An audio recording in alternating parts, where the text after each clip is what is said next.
All right, let's move along here to a fun call. So, Brendan, obviously we've got Discord. Our CLP community has a Discord.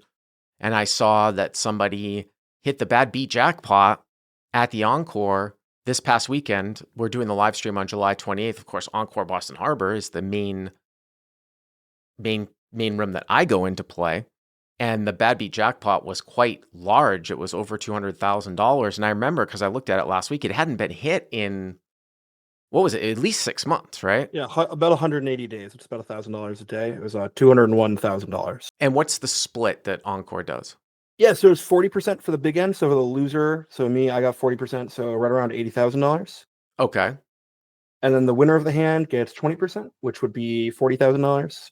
And then we were 8-handed at the time, but the remaining 6 players at the table split 40% 6 ways because we're 8-handed. $13,000 per table share. So congratulations to you, Brendan. It must have been exciting. As Brendan and I were talking on Discord, I was like, man, I want you to call in because I want to get nerdy on you and ask some of the other stuff that went on at the time on several different topics. One is going to be tipping, what is to be expected.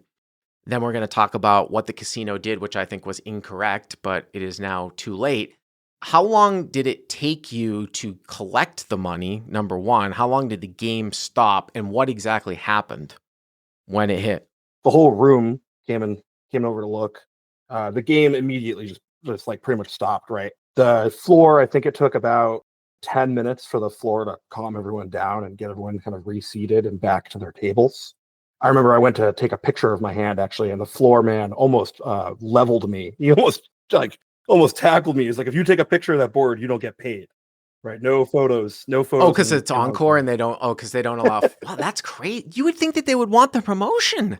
Yeah. He said if you take a photo of your hand, you don't get paid. And I was like, okay, wow. Put my phone away. I've never put my phone away faster in my life. There's no way that if you took a picture that they were going to void the jackpot. But what are you going to do? What are you going to argue with the guy? Hey, I'm not going to argue. Right? I mean, it's interesting because that table share is pretty big. Because a lot of times, like in California, it was like 20% table share. Because I was trying to figure out like how much was the table share divided by 8. Because I was saying like how long did they stop the game for? What was the table share? Because everybody else ended up getting over 5,000, right? For the table share. 13,000 pre-tax for the table share. Pre-tax, 13,000 a person pre-tax for the table share. So how long did it take them to pay you out? And I remember you asking while it was happening, how much you think that you should tip the dealer. Yeah. So the payout I got my money around 2:30 in the morning and the jackpot hit at 10:50 p.m. So 3.5 hours or so, give or take. And how long did the game stop for? I don't think we had cards in the air again until either 12 or 12:15. The floor was pretty transparent right away that this was going to be several hours before anyone got paid. Like the floor manager came over and was pretty much like, we're going to verify everything. We can't tell you for sure if you hit the jackpot or not. It's going to be a couple hours before we have an update. Like for now, no one touch anything. No one go anywhere. Just leave the cards on the table. Leave everything on the table as is. So yeah, just about 3 hours before we got paid. So do you think they might have had some trouble or something with the cameras? I don't think they had trouble with the cameras. The surveillance verification came in pretty quick, I think. I think the issue was more like there's just a lot of paperwork for the Mass Gaming Commission they seem to apply. And then when we got down to the cage to get paid, there was like we had to fill out WTGs. We had to sign a couple different clipboards for them. They have to run everyone through the data, the right. DGen dad database, make sure none of us have child support. Oh, that's right. Because if somebody's subject to like if a Mike Possel actually won that, because I know that he has a lien, Veronica Brill and Todd Watellis have a lien on him. Or this is what, remember from a few weeks ago from a few months ago, there was a call and I realized it now after the comments where a guy sold his high hand to somebody else and then left. Yes.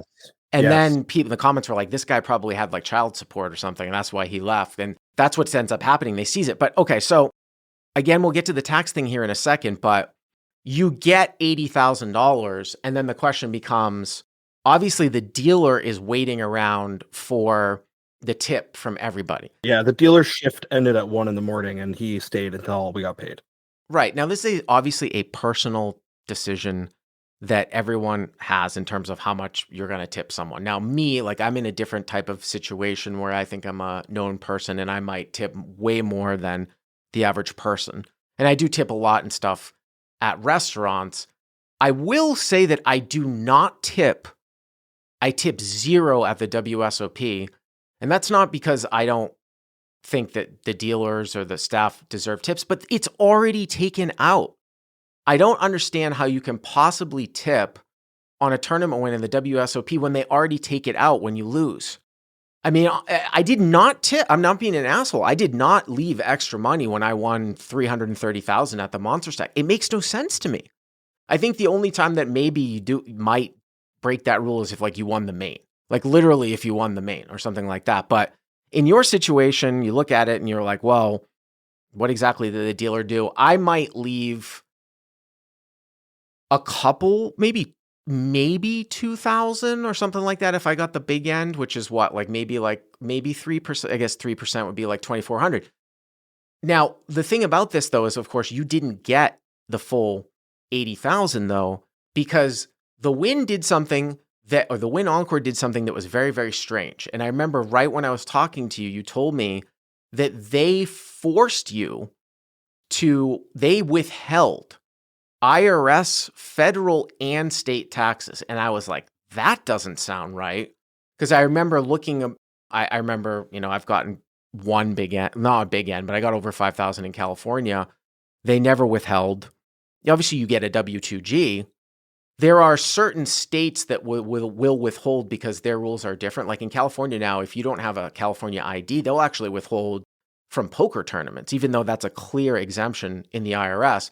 And then I put out a tweet, we'll bring it up in the YouTube video, where I said, anyone that's ever won over $5,000 for a bad beat jackpot, has anyone been forced to pay the taxes, quote unquote, or have the money withheld? And there wasn't a single response in that long, long thread there, Brendan, where anyone has ever had federal taxes withheld that wasn't by choice. So then I asked, of course, my accountant, Russ Fox, and I inquired about how this has been done in the past. Apparently, Encore has always withheld. It doesn't make it right in Boston. And then I went and I looked at him. I was like, well, how does Encore deal with this in Nevada? Is it some sort of company policy? They don't have bad beat jackpots, so they don't have that.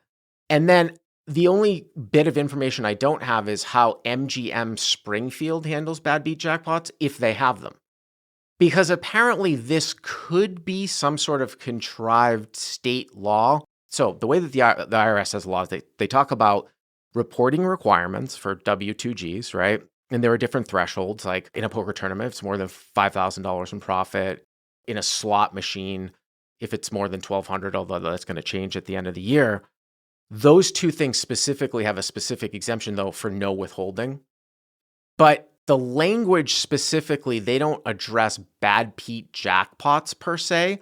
But what they do say in withholding, and I'll bring it up here, is that wagering pools could be subject to withholding, 24% federal withholding. My understanding is that they withheld 24% federal and 5% state, right? Tax from your winnings. That's correct. Yeah, it was just around $25,000 total withheld. So now instead of getting 80, you get like 56 or 55, right? Yeah, 57 and change. Yeah. Okay, 57 and change. All right, so now you got 57,000 and change. Now what happens with the dealer? Yeah. So 57 and change. I wanted actually to take mine mostly as a check and some cash. I didn't feel super comfortable walking $55,000 cash to my car. Right. Of course not. Right. They did immediately. The cage manager asked, and the poker floor asked if we wanted security escort, like to our cars right away. Right. Or if we wanted escort through the casino. But yeah, so I ended up getting a check and some cash, and then I chose to tip the dealer around $1,500. $1,500, yeah, from asking other players. Okay. The guys doing the table share opted to tip $5. They all $500 each. They all agreed to it at the table in front of the dealer. And then the other guy probably tipped 1,000 or something. The winner, something like that. Yeah, I don't know how much they tipped. So the dealer ended up walking out with what, 6 times 500 is 3,000, maybe 4. Somewhere in the neighborhood of 5 or 6K. Yeah. Okay. And are you comfortable in saying what the dealer said to you when you gave the dealer the tip? Yeah. I dropped off the $1,500 and he looked at me and, tapped the chips on the shuffler. and looked at me and said, "Is that it?" Or something along those lines. Is that all? Wow. Is Yes, that? that's all. And grabbed my chips and left. Oh man. I mean, I like I said, I don't want to throw that necessarily individual under the bus, but I got to tell you, like if I was management, I don't like that response there at all. I mean, if you can feel it. First of all, you didn't walk away and give him nothing. You gave him $1,500. Right. Yeah. I guess it's $1,500, right? And everyone's financial situation is different. So it was the amount I felt was generous and reasonable, and wouldn't, like eat into a huge amount to the jackpot or anything like that. And I don't think that they pool tips either. So this guy got like $5,000, That's right? my understanding. Yes. Yeah, I mean, it's just listen. I wouldn't. Some people are like really vengeful, and then people would. I mean, it's people say if when you said that, like people were like, I would just take it back, like give him nothing. I wouldn't do that. At that point, I mean, the chips were in his hand. No. I wasn't gonna be like, it could be zero, man. Like, I tip 20% at restaurants when I eat Yeah, out. I Like, wouldn't like to do. think I'm a generous tipper. I wouldn't do that, but that's definitely in poor form. I think from the dealer to say that. I mean, it's not the most egregious thing that I've ever heard a dealer say, but it's pretty unprofessional. So obviously you got a form too, right? Like a W-2G. What I found interesting about this is, what did it say on the form? Yeah, so in the box for the wager type on the W2G, it said slot, Okay. not like table game or something. So the reason why I find that interesting is because I won a slot jackpot at Boston Harbor Encore last summer. I was playing $10 jacks or better, and I won a $40,000. I hit a royal for $40,000, and they asked me if I wanted to withhold or not. So they did not withhold for me for a slot W2G win, and you're saying that your W2G said slot on it. Yep, and one of the players actually asked the floorman what the difference between this and a slot bowl was, and they just said, "Ask the cage." Of course. Yeah, that is definitely interesting because they did not withhold from me. It's just kind of strange because, like I said, obviously you didn't do anything wrong, right? You're excited in the heat of the moment. If I had been you, I actually wouldn't have taken the money at the time, which I asked you about, right? Like once, if they took you about about an hour and a half to get verified, and you could have not taken the money. And what I mean by that is like you could come back. Because I was thinking to myself, like, what if somebody had to leave? What if someone had to leave? Player asked once they said, like, the floor manager came over at like the hour mark and said, like, "Okay, gentlemen, like, congratulations, you won the bad beat jackpot," right? And we ordered a round of shots to the table at that point. But yeah, before that, like, someone was like, "What if I have to leave?" And the floor manager is like, "Once we get verified, you'll have a year to collect your winnings, so you could leave if you wanted to." Right. I just played 7 hours before then. I was actually, probably in my last 2 orbits, like last 15 minutes of my session when the jackpot hit. So lucky for me, I didn't rack up 10 minutes early. So I was just exhausted, ready to go home at 2:30 in the morning, and just not thinking about it, and just said, yes, I will take my money. Thank you. And the only problem with that, though, now, and I've looked into this too, is that now that they have withheld, even if they incorrectly withheld, it's basically impossible to get it back. You get it back like what you get it back when you file, in the next year, but you can't get the withholding back. Now, the thing about that thing with taxes, of course, you are going to owe tax. But let's just say, Brendan, you were a losing player, like a big time losing player, like where, okay, you hit a bad beat jackpot, but you're going to be down more than what you got, like $80K for the year. There's a lot of recreational players like that. I don't like the fact that a company incorrectly withholds my winnings, especially when it's when it's like not part of the law. I mean, I have not seen a single case now of anyone saying that any casino has ever withheld federal taxes from a bad beat jackpot. Yeah, I've been following your Twitter thread too. I hadn't seen any responses that said so. So we asked, initially one of the floor men came around and was like, "Hey, some folks have been asking if people want to withhold taxes or not. If we have the ability to give you the option, what would your preference?" Wait a minute. Who said that? Just one of the floor members. One of the members of the floor. One of the floor men came over and said that to you guys? Yeah, he said players have been asking if we have to take the withholding. Okay. If we don't, what would you rather have happen? They asked each player that? Yes, they did. They went seat by seat and asked every player. So they didn't know. Yeah, so my understanding is that That's a Poker Floor bizarre. didn't know the answer, and that the cage manager was the person who would have all the answers to that. That is a bizarre. I just think that adds a little bit of a twist to it, because that's a bizarre question to ask. You would think that they would have policies and procedures in place right away. Sounds to me like they were just doing it on the fly, which is why it seems like it was incorrect. Right. Yeah, that's what I gave me that impression as well. But yeah, so we ended up, they came by and asked all of our preference. I think one player asked for withholding, and everyone else wanted, the full amount right now. Of So yeah, and there was a guy on Twitter too, actually, I think that must have been sitting at the table that confirmed what you're saying too. That he said they came over and asked us if we wanted to withhold, right? yeah, they came over and asked. Yeah, it was Yeah. very funny. But yeah, no, so we got down to the cage finally around 2 in the morning. They had us go by seat order, right? So seat 1 through 9. Eventually, I was in the 4 seat, and I got up to the window. They're like, "No, we had to withhold." Cage manager explained that it is a law because it is a progressive table game jackpot. Well, so that's where the language comes into play, and that's what Russ had said too, that if someone could interpret it, that even though it's player funded, that it is some sort of wagering pool. But again, somebody's making that decision though. I don't know if it was that guy. You would have thought that policies and procedures would have been in place. That's why, like I said, if it was just me, I wouldn't have taken the money because I would have fought it. But it doesn't really matter, because here's the thing. Nowadays, with tax, so before we had higher interest rates, right? Because I've always played quarterly tax because I've always been self-employed. The penalty for paying late tax was only 2% a year, okay? Now it's 7%. Now, what does that mean? It means that if you were to take all the money and didn't have any tax withheld, let's just say that, do you work a regular job, Brian? Yeah, I do. I work full time. Okay, so let's say that you have like the correct amount of taxes taken out of your regular paycheck, right?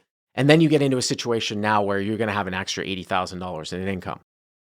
You have to pay quarterly taxes on that, whatever you're going to owe, say federal, like 24% of 80,000 by September 15th, which is the next quarterly date. If you don't, you're going to owe a 7% penalty APR for the year. So if you didn't pay quarterly in September and you just file in April of next year, you're going to owe half of 7%, 3.5%. So yes, you do have to pay tax on it, right? And you would get subject to penalty. But I just don't like the idea of casinos just making it up as they go along for this type of money. I don't think it's right. I don't think what they did was right. I agree. Yeah. And asking the cage manager and asking the floor, they were like, we asked the floor, like, okay, who made this decision? Like, who can we talk to? And they're like, you could talk to the cage manager. Right. We go to the cage manager, and it was very just hand wavy. Like, this is the law. There are no other options. Do you want to get paid? Just to kind of wrap this up, I also said to you too that very, very smart of you. We've talked about this before, to take the money in a check form. Now, remember, Encore doesn't have boxes. They don't have player banks. And we've talked about this before. Now they have the cages that are open upstairs, but that's a very good move by the Encore to get everybody escorted out. Not just for... Or at least offer, right? Yeah, not necessarily just for getting robbed, but like these looky-loos. Oh, lucky chip. Like, you don't want to deal with that shit, especially like if you're the guy that won the big part, Right, yeah. And the people downstairs, and like, we got escorted to the main cage all the way to the left window. The cage manager dealt with us. We were in our own line, basically. And then they handed all the players their chips and were like, you can just get in the line for Noir members and get these into cash. But here are your chips. Right. Well, how often do you play?